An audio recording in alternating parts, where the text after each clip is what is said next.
Found in all the world's oceans, humpback whales are one of the most well-known and studied species of whale on our planet. From their captivating breaches to their eerie songs, humpback whales have become a beacon for ocean exploration and conservation worldwide. Every year, thousands of humpback whales embark on one of the longest migrations of the entire animal kingdom, swimming some 3,000 miles from Alaska's coastal waters to the tranquil Hawaiian Islands to give birth and breed. Up to 12,000 whales call Hawaii home from November through April, but what's even more astounding is that once they leave Alaska, they won't feed again until they return some 5 months later. For mother whales migrating to give birth, this means providing a whopping 100 gallons of milk to her newborn every day, all without a single bite of food for herself.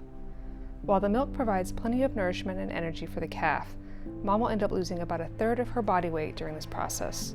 You might be thinking, why on earth would a mother whale go through so much just to give birth? Well, what Hawaiian waters lack in food, it makes up for in providing a shallow, warm, and predator-free environment, the perfect training ground for a weak newborn. While calves are born at a staggering 12 to 15 feet in length and can weigh 1 or 2 tons, they lack the thick layer of blubber that's needed for Alaska's frigid waters, and they aren't yet strong enough to swim long distances or hold their breath for more than a few minutes. They are heavily dependent on mom for both nourishment and protection, and their first few months are critical to learning everything they can from her. Because mom isn't feeding, she will try to conserve as much energy as possible, usually sleeping a large portion of the day. The baby will alternate between napping and circling its mom, though it's only a matter of time until the baby gets tired of doing that. The babies are just as curious and mischievous as you'd expect, often gliding next to, or in some cases, even on top of their mom's head. Observing the mom and calf pairs always brings smiles and laughter to our faces, as the babies flail around, discovering their bodies, mouths, and tails, restless and full of energy from mom's rich milk. Sometimes, however, these observations leave us a bit stumped.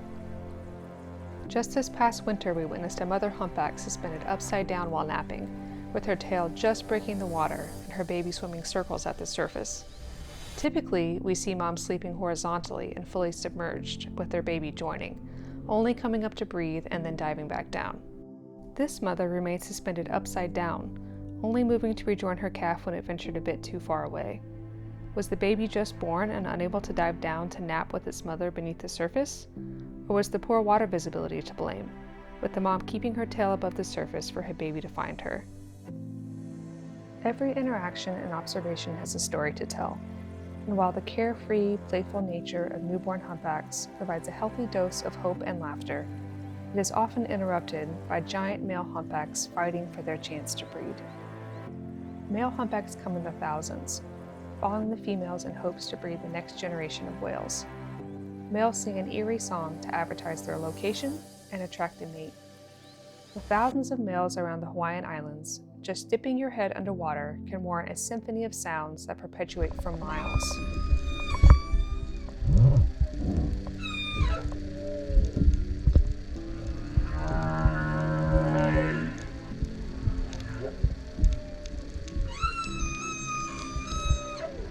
Some males even go one step further to secure a mate, by pursuing and sticking right beside a female whale. Mom and calf pairs are often accompanied by a male escort, whether the mom wants it or not. The escort will follow the mom and her calf, protecting them from any other interested males. While all this sounds chivalrous, the male plays no part in helping raise the baby, with his sole purpose to mate with the female when the opportunity arises. The rambunctious males who have not yet found a mate will even form large competition pods, which can feature more than a dozen male whales fighting over a single female. The males can be seen fighting, slapping, and thrashing to gain the upper hand. Unfortunately, if that female has a calf, it can be a dangerous situation for her baby. Females will often try to position themselves between the males and her calf, shielding the baby from harm while doing everything she can to escape from the males. These competition pods can last for hours, with all of the males jostling and fighting for position directly behind the female to become the primary escort. It won't end until a single male remains, making him the sole escort.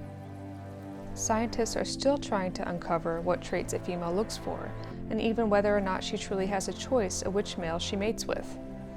While scientists hypothesize that it's the largest, strongest males that win out in the end, there is still so much for us to learn. Just this past winter, we witnessed another intriguing and bizarre interaction. We stumbled upon a mom and her newborn calf with what looked like a small, possibly 1-year-old whale all together.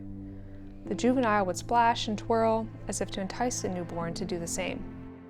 The newborn and its mom seemed unperturbed by the juvenile, almost relaxed. This behavior was in stark contrast to how moms typically behave toward large male escorts. Was this a big brother or sister tagging along with the mom, yet to find its own way? So many questions remain to be answered.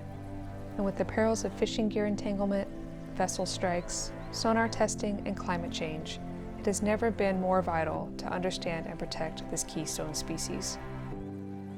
Humpbacks have long provided a sense of stability and wonder for the oceans and its inhabitants. Gazing out across the water as a baby breaches over and over, you can't stop but wonder what they are thinking. Are they happy? How do they show love, fear, or wonder? As these questions arise, and as we dive deeper to seek the answers, maybe, just maybe, we can discover more about ourselves.